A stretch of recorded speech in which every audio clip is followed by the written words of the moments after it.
திரு மதிவாணன், இனி எப்போதுமே நாம தான் அப்படின்னு முதலமைச்சர் சொல்றாரு. அது எதோட வெளிப்பாடு, என்ன அர்த்தத்தில் அதை சொல்றாரு? களத்தோட வெளிப்பாடு, மக்கள் மனசோட வெளிப்பாடு தான். மக்கள் தெளிவான ஒரு முடிவில் இருக்காங்க, தொடர்ச்சியாக வெற்றியை பரிசாக கொடுத்துருக்காங்க. அதோட வெளிப்பாடாக தான் முதலமைச்சர் அவர்கள் பேசுகிறாரே தவிர இதில் வேறு எந்த விதமான மாற்று கருத்து இருக்க சந்தேகமே இல்லை.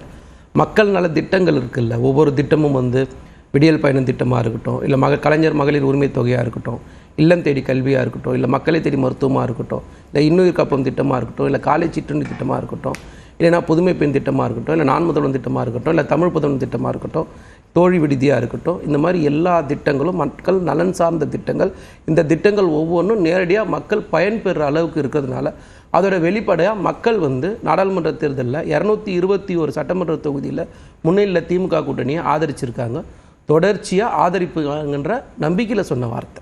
திமுக கொண்டு வந்த திட்டங்களை நீங்க பட்டியலிடுறீங்க, நிறைவேற்றாத திட்டங்கள் அப்படின்னு எதிர்க்கட்சிகளும் பட்டியலிடுறாங்க. அப்போ எதிர்க்கட்சிகளே இல்லை அப்படின்ற முடிவுக்கு வந்துட்டாரா முதலமைச்சர்? ஏன்னா அவங்களும் நிறைய குற்றச்சாட்டுகளை முன்வைக்கும் போது அதற்கான பலன்களும் அவர்கள் கிடைக்கும்னு நம்புவாங்க தானே? இல்லை, இப்போது எதிர்க்கட்சிகள் ஒரு குற்றச்சாட்டு சொல்கிறதுன்றது அதில் எந்த அளவுக்கு உண்மை இருக்குது பொய் இருக்குதுன்ற விஷயத்தை நம்ம பார்க்கணும்ல. நீங்கள் நாங்கள் நிறைவேற்றலன்னு சொல்கிற எல்லா விஷயங்களுமே நிதி சார்ந்த பிரச்சனைகள். இந்த நிதி சார்ந்த பிரச்சனைகள் எல்லாத்துக்குமே பாஜக ஒரு காரணமாக இருக்கா இல்லையா? ஒன்றிய அரசு வஞ்சிச்சுன்னு இருக்கா இல்லையா? நீங்கள் பட்ஜெட் உரை வாசிக்கும்போது அண்ணன் தங்கம் தென்னரசு தெளிவாக ஒரு வார்த்தையை சொல்கிறார். சென்னை மெட்ரோ ரயில் திட்டத்துக்கான நிதியை கொடுக்கறதுல ஓர வஞ்சனையாக நிற்க வச்சுருக்காங்க, அதை நாம தான் போட்டு செலவு பண்ணுறோன்றாரு. அதுக்கான பதில் இது வரைக்கும் யாருமே பேசலையே பாஜகவை சேர்ந்தவர்கள். இல்ல, நிறைவேற்றப்பட்ட திட்டங்கள் அனைத்துமே திமுகவால செயல்படுத்தப்பட்டது, நிறைவேற்றப்படாத திட்டங்கள் அனைத்திற்குமே காரணம் மத்திய அரசு தான் அப்படின்னு சொல்றது எப்படி சரியா இருக்கும்? அதுதான் நான் சொன்னேன். அதுக்கு பின்னாடி நிதின்னு ஒரு பிரச்சனை இருக்கா இல்லையா? ஒன்றிய அரசோட வஞ்சனை இருக்கா இல்லையா? அதை பற்றி பேசணுமா இல்லையா? அதை பற்றி எடப்பாடி பழனிசாமியோ இல்லை பாஜகவோ அதை பற்றி எங்கேயாவது பேசுகிறாங்களான்றது எங்களுடைய குற்றச்சாட்டு. மழை வெள்ள நிவாரணம் வரும்போது மழை வெள்ள நிவாரண நிதி கேட்ட காலகட்டங்களில் நீங்கள் பார்த்தீங்கன்னா தொடர்ச்சியாகவே சொல்கிறோம். அதிமுக ஆட்சியிலேருந்தே நீங்கள் பார்த்தீங்கன்னா ஒன்றிய அரசோட 1,35,000 கோடிக்கு மேலே நிதி கேட்டால் வெறும் 5,000 கோடி தானே இங்கே தயாராக இருக்காங்க. அது வெறும் 4.34% தானே நிதி கேட்டதில்லை. அப்போ அதோட நிதியை செலவு பண்ணதும் மாநில அரசு தானே செலவு பண்ணியிருக்கு. இப்போ மாநில அரசுக்கான வரி பகிர்வும் வரியோட பிரச்சனையும் ஒன்றிய அரசோட வரி பகிர்வு பற்றி பேச தயாராகவே இல்லையே இங்கே. அப்போ இதை பற்றி பேச தயாராகாதவங்க அதை பற்றி குற்றச்சாட்டு எப்படி சொல்லுவாங்க? அப்போ இந்த பிரச்சனை தமிழ்நாட்டு மக்களுக்கு தெரியுமா தெரியாதா? அப்போ வெளிப்படையாக தானே இங்கே நிர்வாகம் நடக்குது. அந்த வெளிப்படையான நிர்வாகம் நடக்கும்போது அதன் பாதிப்பு மக்களையும் நேரடியாக சேருன்றதன் நிதர்சனமான உண்மை. அப்போ மக்கள் அது உணர்ந்து தானே வாக்களிக்கிறாங்க. அதனால தானே 221 சட்டமன்ற தொகுதியாக முன்னிலையில் கொடுக்குறாங்கன்றதை நாங்கள் சொல்ல வரோம். அதனால மக்கள் சொன்ன கருத்து தானே இது.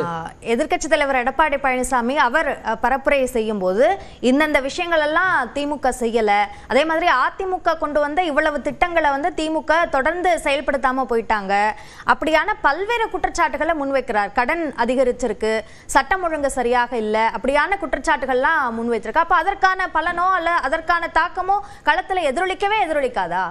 இல்லை, நீங்கள் எதிரொலிக்காதான்னு கேட்டிங்கன்னா எதிரொலிக்கலையே. நீங்கள் சொல்கிறது இல்லாமல் பொய்யான குற்றச்சாட்டு தானே. நீங்கள் வரி பிரச்சனையை பற்றி பேசும்போது, நிதி பிரச்சனையை பேசும்போது, கடன் பிரச்சனையை பேசும்போது கடனுக்கான காரணம் எங்கேருந்து வந்ததுன்னு யோசிக்கணுமா இல்லையா?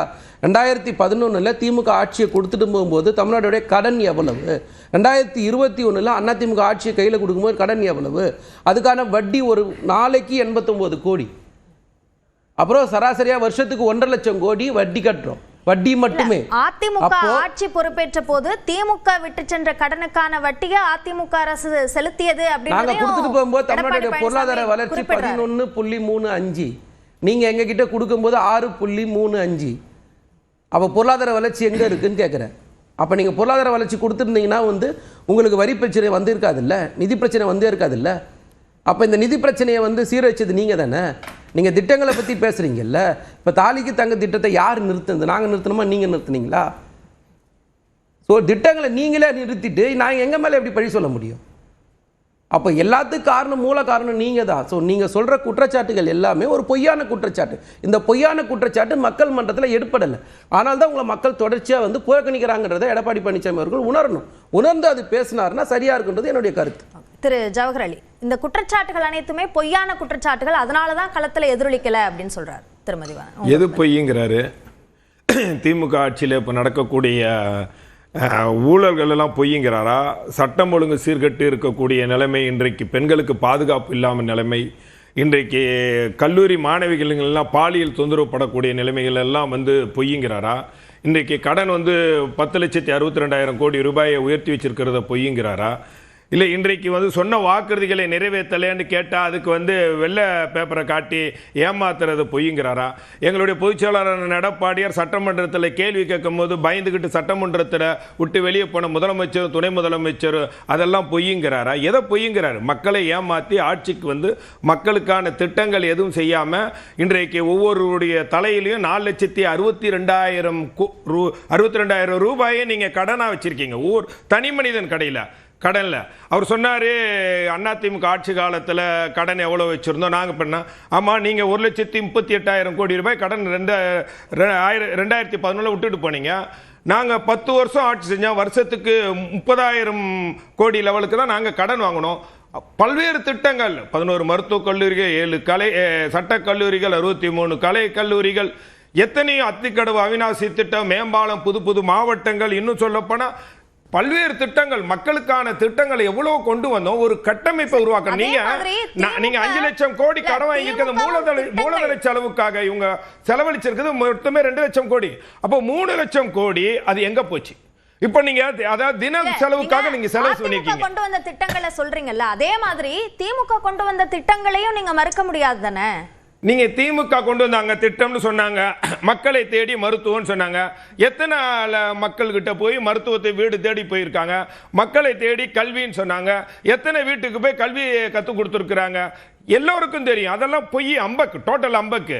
இப்போ உங்க ஒரு பொய் கணக்கை காட்டி மக்களை ஏமாற்றி இப்போ 5,000 ரூபாய் கொடுத்தாங்க, இத்தனை வருஷமா கொடுக்காம கடைசி கட்டத்தில் தேர்தலுக்காக பயந்து கொடுத்தாங்க. பொங்கல் பரிசு தேர்தலுக்காக பயந்து கொடுத்தாங்க. அதிமுகவை பார்த்து அவர்களுக்கு பயம். 2021 தேர்தல் வர்றதுக்கு முன்னாடி அதிமுக 2,500 ரூபாய் பொங்கல் பரிசு கொடுத்தாங்களே, அதுவும் பயந்து கொடுத்ததா? இல்ல, அது பொங்கலுக்காக கொடுத்தது. இந்த மாதிரி ஏமாத்தலையே. நீங்க என்ன சொன்னாங்க? 1000 ரூபாய் நாங்க மாதம் கொடுப்போம்னு சொன்னாங்க. 1000 ரூபாய் மாதம் கொடுக்கணும்னு சொல்லிட்டு கடைசி கட்டத்துல 28 மாசம் கொடுக்கல. 2,40,00,000 ரேஷன் அட்டைதாரர்கள் இருக்க இதுல 1,13,000 பேருக்கு கொடுத்துட்டு 28 மாசத்துக்கு அப்புறம் கொடுக்குறீங்க. அப்ப அந்த வாக்குறுதி என்னாச்சு? கடைசி கட்டத்துல நீங்க மக்களை ஏமாத்துறதுக்காக நாங்க கோடை காலத்துக்காண்டி 2,000 ரூபாய் கொடுக்குறீங்க. இதுக்கு முன்னாடினா கோடை காலம்லாம் வரவில்லையா? அதாவது இதெல்லாம் மக்களுக்கு நீங்க 5,000 இல்ல 50,000 கொடுத்தாலும் இந்த முறை ஆட்சிக்கு வர முடியாது. ஏன்னா மக்கள் கோபத்தின் உச்சத்தில் இருக்கிறாங்க. நீங்க சொல்லலாம், தமிழ்நாட்டிற்கான கோரிக்கைகளை முன்வைக்கிறதுக்கே எடப்பாடி பழனிசாமி பயப்படுறாரு அப்படின்ற குற்றச்சாட்டு. எந்த கோரிக்கை வைக்கல. நீங்க உங்களுக்கு நிர்வாக திறமையற்ற ஆட்சினால நீங்க நடத்துறதுனால தான் தமிழ்நாட்டினுடைய இன்றைக்கு எல்லா துறையிலும், ஈவன் கல்வித்துறையில எங்க ஆட்சி காலத்துல வரைக்கும் 52% உயர்கல்வியில இருந்தது, இன்றைக்கு 1% குறைஞ்சு போயிருக்குது.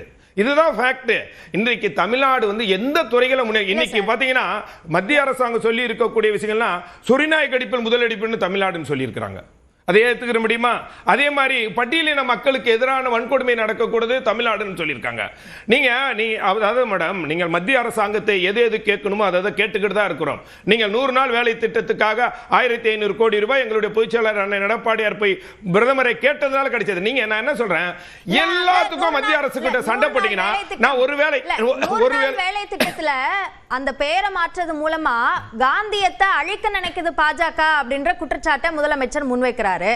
அந்த பெயர் மாற்றத்தை பரிசீலிக்கணும்னு எடப்பாடி பழனிசாமி சொன்னார். ஆனா கூட்டணி அமைந்த பிறகு முன்னாள் அமைச்சர் ஒருத்தர் பேசும்போது பேர் மாற்றுறதுல என்ன பிரச்சனை இருக்கு? நீங்க எங்களுடைய பொதுச்செயலாளர் சொன்னாரு, நான் பேர் மாற்றம் இப்பதான் அவசியம் இல்லைங்கிறது சொன்னாரா இல்லையா? நான் என்ன சொல்றேன், மக்களுக்கான திட்டங்கள் என்ன போய் சேர்றதுதான் இப்போ முக்கியம். என்ன போய் சேர்ந்து நீங்க இப்ப நான் சொல்றேன் மேடம், மத்திய அரசு கொடுக்கல நம்ம சகோதரர் சொல்றாரு.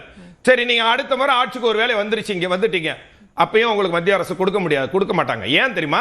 நீங்க எதுக்கெடுத்தாலும் சண்டை, எதுக்கெடுத்தாலும் அணுகுமுறை சரியில்லை, ஆக்கப்பூர்வமான அணுகுமுறை இல்ல, அரசியல் ரீதியான ராஜதந்திரம் இல்ல, எதுவுமே இல்லாம இங்க கவர்னரோட சண்டை போடணும், அங்க மோடி கூட சண்டை போடணும். இதை வச்சு ஓட்டு கிடைக்கும் நீங்க நினைக்கிறீங்க? ஓட்டு அரசியலுக்காக அதிமுக ஆட்சியில் இருந்த போது, பாஜகவுடன் கூட்டணியில் இருந்த போது என்ன திட்டம் கொண்டு வரப்பட்டது, அதாவது என்ன நிதி, அதாவது வெள்ளத்திற்கான நிதி கூட முழுமையாக கொடுக்கப்படல அப்படின்றதை எடப்பாடி பழனிசாமி பழனிசாமியே சொல்லியிருந்தார். மாற்று அப்போ ஆனா அவர் கருத்துல கூட்டணியில இல்ல. மத்திய அரசாங்கத்தை பொறுத்த வரைக்கும் எந்த அரசாங்கமாக இருந்தாலும் அது வந்து தமிழகத்தை மாற்றாந்தாய் மனப்பான்மையோட பாக்குறாங்க, மாற்று கருத்து. ஆனால் நாங்கள் ஆக்கப்பூர்வமாக செயல்பட்டு அதிமுக கேளுங்க, கொடுக்கலன்னா நீங்க மெட்ரோக்கு 63,000 கோடி ரூபாய்க்கு கேட்டு கொடுக்கலன்னா ஏன் இந்த நான் போகலன்னு சொல்றது தப்பா இருக்கே சார், ஒரு முரணா சில இருக்கே சார். பார்ட்டுங்கிறது இருக்குல்ல, ஒரு சில பார்ட் இருக்கு, அது வேற. நீங்க வெள்ள நிவாரணத்துக்கு கொடுக்கல, ஆனா திட்டங்களுக்கு முழுமையான திட்டங்களுக்கு அனுமதி வாங்கியிருக்கோம். எத்தனை 14 மெட்ரோ சிட்டி தமிழ்நாட்டில் ஸ்மார்ட் சிட்டிகள், 63,000 மெட்ரோ ட்ரெயின், 17 மருத்துவ கல்லூரிகள், சட்ட கல்லூரிகள், நீங்க எத்தனை விமான விரிவாக்கம், தமிழ்நாட்டினுடைய எத்தனை மேம்பாலங்கள், எத்தனை வந்து தேசிய நெடுஞ்சாலைகள் எல்லாமே கொண்டு வந்து தமிழ்நாட்டை ஒரு எப்படி ஒரு மிகச்சிறந்த மாநிலமா உருவாக்கி வச்சிருந்தோம். நீங்க என்ன பண்றீங்க? ஒண்ணே ஒண்ணு தெரிஞ்சுங்க, மத்திய அரசாங்கத்தினுடைய அணுகுமுறை, மத்திய அரசாங்கத்தினுடைய ஆதரவு இல்லாமல் ஒரு மாநிலம் தனிப்பட்ட முறையிலே அதை வெற்றி பெற முடியாது, அது வளர்ச்சி அடைய முடியாது. ஏனால் எல்லா வகையிலும் மத்திய அரசாங்கத்தினுடைய இணக்கமான ஆதரவான ஒரு நிலைப்பாட்டில் தான் இரண்டு பேரும் இணைந்து செயல்பட்டால் தான் ஒரு மாநில வளர்ச்சி அடையும். ஆனா இவங்க முழுக்க மத்திய அரசாங்கத்தை சண்டை போடுறது, குறை சொல்றது மட்டுமே குறிக்கோளா வைக்கிறனால சொல்லி முடிச்சேன். இந்த மத்திய அரசாங்கத்துக்கிட்ட இருந்து வர வேண்டிய நிதிகள் வரவில்லைங்கிறது உண்மை. அதை எப்படி நீ அணுகணும்? உங்களுக்கு ஒரு பிரச்சனைன்னு வந்தபோது நீங்க என்ன பண்ணீங்க? முன்னாடி கருப்பு கொடி காட்டிக்கிட்டு இருந்தவங்க பயந்து போய் வெள்ளை கொடி காட்டினீங்க. உங்களுக்கு ஒரு பிரச்சனை, சனாதன பிரச்சனை போது பிரதமர் மோடியை போய் சந்திச்சு தனியா 15 நிமிஷம் சந்திச்சு பேசுறீங்க. ஏன் நடக்கல? அதனால எதுவுமே நடக்கல இல்ல மேடம், 15 நிமிஷம் அரசு நிகழ்வுக்காக போறதையும் நீங்க அரசுக்கு மக்களுக்காக போலியா? நீங்க போலியா 15, அதாவது போய் 15 நிமிஷம் சந்திச்சு பேசுனீங்க. மக்களுக்காக, மக்கள் திட்டங்களுக்காக நீங்க என்ன செஞ்சிருக்கீங்க? முழுக்க விளம்பரம் மாடல் ஆட்சி, எல்லாத்தையும் விளம்பரம் கொடுக்குறீங்க. மக்கள் வரி பணத்தை தினம் பத்திரிகை, டிவி, யூடியூப் விளம்பரம் கொடுத்து இதனால பல ஆயிரம் கோடி ரூபாய் வீணாக்குறீங்க. இதெல்லாம் யாருடைய பணம்? அப்போ உங்களுக்கு வந்து கருணாநிதிக்கு இது நூலகம் எல்லாத்துக்கும் செய்திருக்கு. ஆனா வந்து மக்களுக்கான திட்டங்களுக்கு பணம் இல்லைங்கிறது திரு ஜவஹர் அலி. நம்ம கேட்போம் திரு